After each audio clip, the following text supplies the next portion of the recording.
Let us begin our journey in a land of myth and water.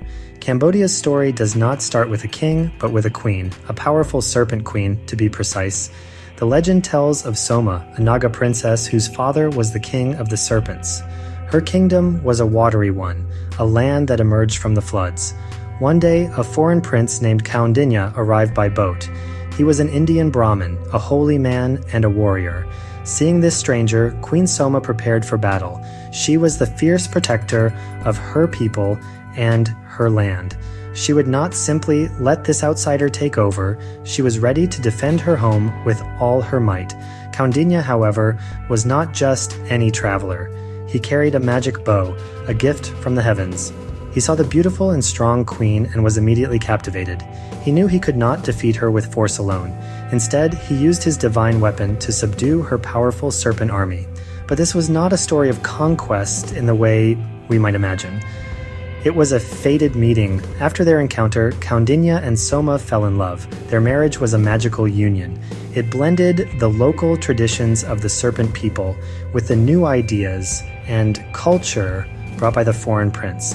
This marriage is seen as the very birth of the Cambodian nation. This founding myth is incredibly important.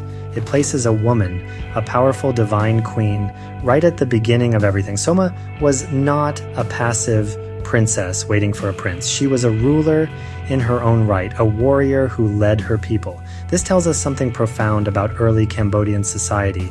It suggests a culture where women held significant power and authority.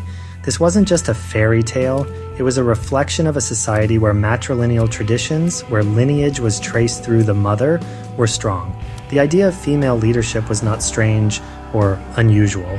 It was woven into the very fabric of their identity from the very start. From this legend, the first great kingdom of the region, Funan, emerged. Historians believe that this kingdom was a major maritime power, trading with India and China. While historical records from this far back are scarce, the stories that survived often hint at the influence of women. The tradition of powerful queens continued. Queen Soma's legacy echoed through the generations, creating a foundation where female rulers were not anomalies, but a respected part of the political landscape. This respect for female power would ebb and flow throughout Cambodia's long history, but it would never truly disappear. It remained a deep foundational current in the nation's epic saga. As the early kingdoms of Funan and Chenla gave way to a new era, a great leader emerged. His name was Jayavarman II. He was a visionary king who, around the year 802, did something remarkable. He declared himself a Devaraja, which means God King. This was a brilliant move. He was essentially saying that he was a universal monarch, a divine ruler chosen by the gods to unite the Khmer people. This act laid the foundation for the mighty Khmer Empire. He established his capital in the Angkor region, a fertile plain that would become the heart of this new civilization for centuries to come. His reign marked the beginning of an incredible period of construction, power, and cultural achievement. Under the rule of the God Kings, the Khmer Empire grew to become one of the most powerful empires in Southeast Asia. Its influence stretched across what is now Thailand, Laos, and parts of Vietnam. The kings who followed Jayavarman II continued his legacy. They were master builders and brilliant engineers. They created a vast network of reservoirs and canals, known as barays. This complex irrigation system allowed for multiple rice harvests a year, feeding a massive population and funding the empire's grand ambitions. This control over water was the secret to their success. It turned the land into a prosperous and powerful heartland, capable of supporting the creation of wonders. One of the most famous of these god kings was Suryavarman II. He ruled in the 12th century and was a devout follower of the Hindu god Vishnu. He wanted to create a monument that would not only honor his god, but also serve as his own mausoleum and a symbol of his divine power. The result was Angkor Wat. This was not just a temple, it was a masterpiece of stone, a miniature universe carved with breathtaking detail. It was designed to be a heaven on earth. Its 5 towers represent the peaks of Mount Meru, the mythical home of the gods. The vast moat surrounding it represents the cosmic ocean. To build it required thousands of workers, immense wealth, and incredible artistic vision. Angkor Wat stands today as a testament to the might and genius of the Khmer Empire. It is the largest religious monument in the world. Every surface is covered in intricate carvings that tell stories from Hindu mythology and depict scenes of life in the empire. The temple was built to face the west, a direction associated with Vishnu and with death, which is why scholars believe it was also intended as the king's final resting place. For the Khmer people, this temple was more than just a building. It was the center of their world, a physical connection between the heavens and the earth, and a powerful symbol of their king's divine mandate to rule. After the grand Hindu expressions of Suryavarman II, another legendary king took the throne. His name was Jayavarman VII. He came to power in the late 12th century after a period of turmoil, when the rival Champa kingdom had invaded and sacked Angkor. Jayavarman VII was a warrior who drove out the invaders and restored the empire. But he was also a man of deep faith, and his faith was different. He was a devout follower of Mahayana Buddhism, a branch of Buddhism that emphasizes compassion for all living beings. This profound belief would change the face of the empire and its architecture forever. He was a builder like the kings before him, but he built with a different purpose. Jayavarman VII did not rule alone. He shared his reign and his vision with his two wives, Queen Indradevi and Queen Jayarajadevi. They were not just royal consorts, they were highly educated, influential, and deeply pious women who were his partners in governance. Queen Jayarajadevi, his first wife, was known for her devotion and charity. When she passed away, her sister, Indradevi, became his queen. Indradevi was a brilliant scholar and teacher in her own right. Together, they embarked on an unprecedented building program, but instead of focusing only on temples for the gods, they built for the people. Their reign was marked by an incredible sense of social responsibility. Under their guidance, the emperor constructed a network of 102 hospitals across the kingdom. Can you imagine? A state-sponsored healthcare system in the 12th century. These hospitals were dedicated to healing the sick, regardless of their social standing. They also built hundreds of rest houses along the main roads, providing shelter for travelers and pilgrims. This was a government that cared for its citizens' well-being. The king and his queens believed that a ruler's duty was to relieve the suffering of his people. This was Buddhism in action, a philosophy of compassion turned into a national policy of care and public works. The most famous temple from this era is the Bayon. It stands at the very center of the new capital city, Angkor Thom. Unlike the soaring symmetry of Angkor Wat, the Bayon is a mesmerizing maze of stone towers. And from these towers, 216 gigantic, serene faces smile down in every direction. These faces are believed to be a representation of the Bodhisattva of compassion, Avalokiteshvara, but also of the king himself. It was a powerful message. The compassionate king is watching over his people, protecting them from all sides. The reign of Jayavarman VII and his queens was a unique period where imperial power was fused with profound empathy, leaving a legacy of care carved in stone. No empire, no matter how mighty, lasts forever. After the incredible reign of Jayavarman VII, the Khmer Empire began a long, slow decline. The massive building projects had placed a huge strain on the kingdom's resources and its people.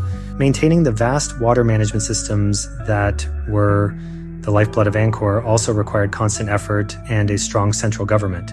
As the kings who followed Jayavarman VII became weaker, this system began to falter. The empire's power, once so concentrated and absolute, started to fray at the edges. It was like a magnificent tapestry slowly coming undone thread by thread. The empire also faced growing threats from its neighbors. To the west, the rising power of the Siamese kingdom of Ayutthaya began to launch repeated invasions. To the east, the kingdom of Dai Viet was also expanding its territory. These constant wars drained the empire's wealth and manpower. The city of Angkor itself was attacked and sacked multiple times, most devastatingly by Ayutthaya in the 15th century. This invasion is often seen as a major turning point. The Siamese armies carried away not just gold and treasures, but also thousands of skilled artisans, scholars, and members of the royal court. This was a catastrophic loss of knowledge and culture. Another significant change was happening within the empire itself.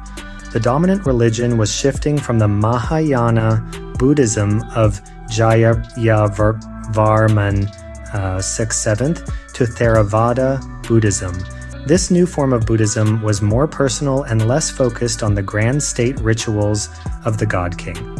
This religious shift may have undermined the divine authority of the king, which had been the ideological glue holding the empire together for centuries. With their divine status diminished, it became harder for kings to command the absolute loyalty and resources needed to maintain such a vast and complex state. The spiritual foundation of the empire was changing. Eventually, the Khmer court abandoned the magnificent city of Angkor. The capital was moved south, closer to the coast, to places like Longvek and later Udong. The focus of the kingdom shifted from being a land-based agrarian power to a smaller maritime trading kingdom. The great temples of Angkor were not completely forgotten, but they were gradually reclaimed by the jungle. The vast city, once home to 1 million people, fell silent. This period, often called Cambodia's Dark Ages, was a time of survival, a long interlude between the fall of a great empire and the new challenges that were yet to come. For several centuries, Cambodia struggled to survive, caught between its two powerful neighbors, Siam, modern Thailand, and Vietnam. Both kingdoms constantly interfered in Cambodia's affairs, trying to turn it into a vassal state. It was a period of immense pressure and vulnerability. The Cambodian kings had to be clever diplomats, playing one neighbor against the other just to maintain a fragile independence. It was during this precarious time that a new, powerful player arrived in the region: France. Seeing Cambodia weakened, France offered its protection. In 1863, King Norodom signed a treaty that made Cambodia a French protectorate. The king had hoped France would shield Cambodia from its neighbors, but in reality, he had invited a new master in. French colonial rule changed everything. The French administrators took over the country's finances and key government posts. They were not interested in protecting Cambodia for its own sake. They wanted to exploit its resources and use its territory as a buffer for their more valuable colony in Vietnam. The Cambodian king was left as a figurehead with little real power. The French imposed new taxes, forced people to work on their plantations and road-building projects, and looked down on Cambodian culture. For ordinary Cambodians, this was a new form of domination. Their country was no longer their own. Throughout this difficult period, it was often the women who worked tirelessly to keep their culture and communities together. While the men were forced into labor for the French, women managed the households, tended the rice paddies, and, most importantly, passed on Cambodian traditions to their children. They were the keepers of the language, the stories, and the Buddhist faith that form the heart of Cambodian identity. They wove the fabric of daily life, ensuring that even under foreign rule, the soul of the Khmer people would not be extinguished. Their resilience was a quiet but powerful form of resistance. But sometimes, this resistance was not quite at all. In 1925, the French decided to force Cambodians to pay more taxes, not with money, but with their physical labor. This sparked outrage. In one rural province, a group of women, fed up with the injustice, decided to act. They organized a protest against the French resident, the chief colonial official in their area. This event became known as the Revolt of the Brave Women.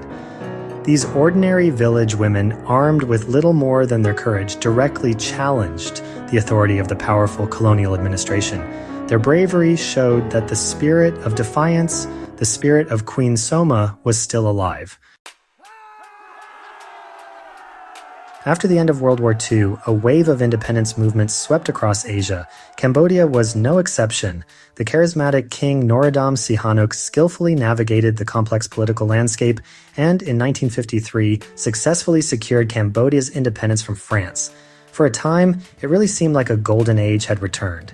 The 1950s and 60s are often remembered as a time of peace, prosperity, and cultural flourishing. The capital, Phnom Penh, was a beautiful, vibrant city known as the Pearl of Asia. King Sihanouk, who later gave up the throne to become head of state, tried to steer his country on a neutral path through the Cold War. But Cambodia's geography made neutrality almost impossible. The war in neighboring Vietnam was escalating dramatically. The United States was fighting the communist North Vietnamese, who used trails running through the jungles of eastern Cambodia to transport troops and supplies. This was the infamous Ho Chi Minh Trail. To stop this, the United States began a secret and massive bombing campaign on Cambodian territory. Between 1969 and 1973, American B-52s dropped more bombs on the Cambodian countryside than the Allies dropped on Japan during all of World War II. This campaign had a devastating and tragic impact on the country. The bombing destroyed entire villages, killed hundreds of thousands of innocent Cambodian civilians, and created a flood of desperate refugees. People fled the countryside and poured into the cities, especially Phnom Penh. The social fabric of the nation was torn apart. The chaos, death, and destruction created a perfect breeding ground for a radical revolutionary group that had been hiding in the jungles. This group was the Communist Party of Kampuchea, better known to the world as the Khmer Rouge. Led by the shadowy figure Pol Pot, they promised to end the corruption of the old government and drive out the foreigners. The Khmer Rouge expertly exploited the anger and suffering of the rural population who had borne the brunt of the American bombing. They presented themselves as saviors, as the only true patriots who could restore Cambodia's greatness. In 1970, a US-backed coup overthrew Sihanouk, plunging the country into a brutal civil war. The Khmer Rouge, supported by North Vietnam and China, fought against the new government. For 5 years, the country was ravaged by war. Finally, on April 17, 1975, the Khmer Rouge soldiers, wearing their distinctive black pajamas, marched into Phnom Penh. The long, terrifying storm had finally arrived. The day the Khmer Rouge entered Phnom Penh, they were initially greeted as liberators. People were tired of war and hoped for peace, but that hope died within hours. The soldiers ordered the entire population of the city, millions of people, to evacuate immediately. They were told it was only for 3 days to protect them from an American bombing raid that never came. It was a lie. This was the beginning of a monstrous social experiment. The Khmer Rouge wanted to destroy modern Cambodia and create a purely agrarian, communist utopia. They called it Year Zero. Cities were emptied, and everyone was forced to become a peasant farmer in the countryside. Under the Khmer Rouge regime, life became a nightmare. The family unit was destroyed, children were separated from their parents and taught to spy on them. Religion, money, and private property were banned. Schools and hospitals were closed. Anyone considered an intellectual, doctors, teachers, lawyers, anyone who spoke a foreign language or even wore glasses was targeted for execution. The regime was incredibly paranoid, seeing enemies everywhere. Ethnic minorities like the Vietnamese and Cham Muslims were systematically persecuted and murdered. The country was turned into a giant open-air prison, a landscape of forced labor camps and mass graves that would later become known as the Killing Fields. Women endured unimaginable suffering during this time. They were forced to do back-breaking physical labor in the fields, often starving and sick. They were forced into marriages with soldiers they did not know. They watched helplessly as their children starved or were taken away from them. Yet, in the face of this horror, they showed incredible resilience. They risked their lives to find extra food for their families. They clung to their memories and their humanity, secretly teaching their children prayers or stories from the past. They formed silent bonds of support with other women, sharing scraps of food or words of comfort. Their survival was an act of defiance. The Khmer Rouge ruled for 3 years, 8 months, and 20 days. In that short time, they were responsible for the deaths of an estimated 2 million people, nearly a quarter of Cambodia's entire population. They died from execution, starvation, disease, and overwork. It was one of the worst genocides of the 20th century. The regime finally fell in January 1979, when the army of neighboring Vietnam invaded Cambodia to put an end to the atrocities. But the nightmare was not over. A long and painful civil war would follow, and the journey of healing for the survivors had only just begun. The Vietnamese invasion drove the Khmer Rouge from power, but it did not bring immediate peace. It instead marked the beginning of another decade of conflict. The remaining Khmer Rouge forces fled back to the jungles near the Thai border, and with support from China and some Western countries who opposed the Vietnamese-backed government in Phnom Penh, they waged a long guerrilla war. The country remained isolated and deeply scarred. Landmines littered the countryside, a deadly legacy that would maim and kill for decades to come. The infrastructure was destroyed, and the educated class had been annihilated. Cambodia was a nation of traumatized survivors. In this broken landscape, women once again became the pillars of society. The genocide had left the country with a skewed population. There were far more women than men. It was the women who took on the immense task of rebuilding from nothing. They became the heads of their households, responsible for finding food, shelter, and safety for their children. They cleared the fields, replanted the rice, and started small businesses to support their families. They were the farmers, the traders, the teachers, and the healers. They were the ones who began the slow, painful process of piecing their shattered communities back together. As the Civil War dragged on, women also became crucial voices in the call for peace. While men were fighting, women were organizing at the grassroots level. They formed community groups and networks to support each other and advocate for an end to the violence. They understood, more than anyone, the devastating cost of war on families and children. Their efforts were often small-scale and informal, but they were vital. They created what are sometimes called zones of peace, communities where they worked to resolve conflicts without violence and to foster a culture of reconciliation. They were healing the nation from the ground up. Finally, after years of negotiations, the warring factions signed the Paris Peace Accords in 1991. This landmark agreement brought the United Nations to Cambodia to oversee a ceasefire, disarm the soldiers, and organize the country's first democratic election in decades. It was a moment of incredible hope. For the women who had endured so much, genocide, starvation, and decades of war, it was a chance to build a future free from violence. Their tireless work in holding society together had created the very foundation upon which a new, peaceful Cambodia could be built. They had been the keepers of hope through the darkest of times. Today, if you walk through the bustling markets of Phnom Penh or the quiet villages in the countryside, you will see the undeniable strength of Cambodian women. They are the engines of the economy. They run the majority of small businesses, dominate the vital garment industry that connects Cambodia to the world, and continue to form the backbone of agriculture. The long thread of female resilience that began with the Serpent Queen Soma continues to be woven into the fabric of modern Cambodia. Their hard work and entrepreneurial spirit are driving the nation's recovery and its push towards a more prosperous future. Women are also stepping into leadership roles in ways that would have been unimaginable just a few decades ago. They are becoming political leaders, lawyers, doctors, and human rights activists. They are fighting for justice for the victims of the Khmer Rouge, advocating for land rights for the poor, and working to end domestic violence.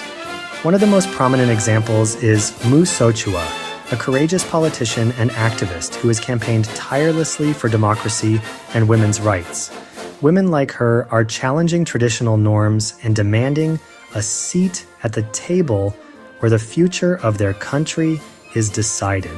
They are ensuring that the voices of women are heard in the halls of power. Of course, the journey is not over. Cambodia still faces many challenges. Poverty, corruption, and the lingering trauma of the past are still very real. Women in particular continue to face significant barriers in education, healthcare, and political participation. But the spirit of resilience is stronger than ever. Women are at the forefront of the movement for change. They are leading non-governmental organizations that provide vital services to communities. They are preserving Cambodia's rich cultural heritage, its classical dance, its silk weaving, its ancient stories, and ensuring these traditions are passed on to the next generation. From the legendary Queen Soma to the queens of Angkor, from the brave women who revolted against the French to the survivors of the killing fields, the story of Cambodia is a story of female strength. They have been the creators, the builders, the healers, and the keepers of the nation's soul. As Cambodia looks to the future, it is clear that its greatest resource is its people, and in particular, its women. They are the foundation upon which the past was built, and they are the architects who are designing a more hopeful, peaceful, and just tomorrow for all Cambodians. The epic saga continues, and they are its heroines.